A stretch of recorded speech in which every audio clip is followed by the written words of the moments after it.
2009, alors que la crise affecte l'ensemble de l'économie mondiale, nous avons cherché à savoir si la France, et plus particulièrement à Toulouse, les consommateurs étaient touchés au quotidien par cette crise.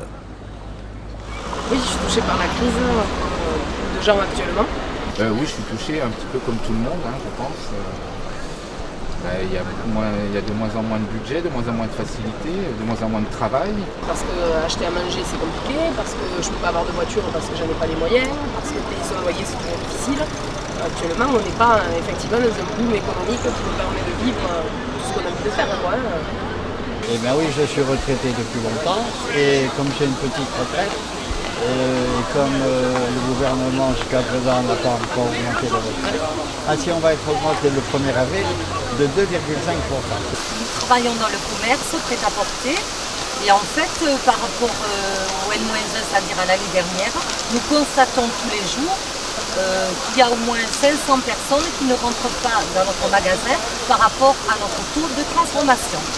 C'est plus l'impossibilité de partir en vacances, de participer à des loisirs, de faire les choses qu'on a envie de faire, que des produits alimentaires de base que je ne pourrais pas consommer.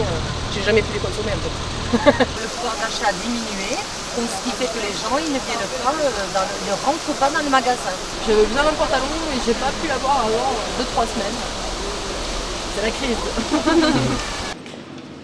Si les consommateurs voient baisser leur pouvoir d'achat, qu'en est-il des commerçants ?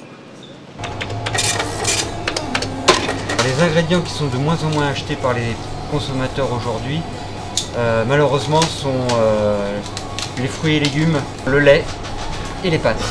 Le pouvoir d'achat est en berne, on entend encore 90 000 suppressions d'emplois sur ce mois-ci. Enfin, c'est sûr qu'il y a certainement encore beaucoup d'argent, mais le problème c'est que les gens ont peur.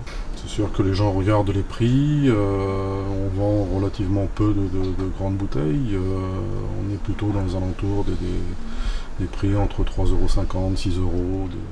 De manière plus précise, nous avons demandé son avis à un expert en économie. Alors c'est une crise qui dans l'imaginaire collectif, la façon dont les gens la ressentent, il y a deux éléments qui sont mélangés. C'est la crise financière qui nous a durement touchés depuis bientôt 2 ans.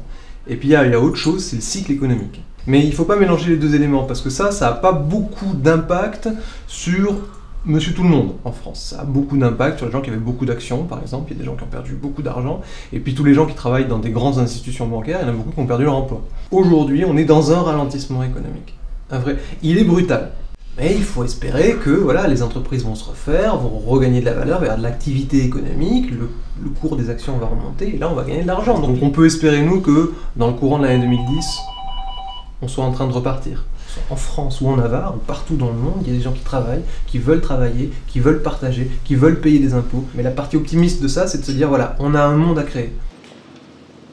En attendant des jours meilleurs, reste cette question cruciale. Que nous réserve la crise dans les années à venir ?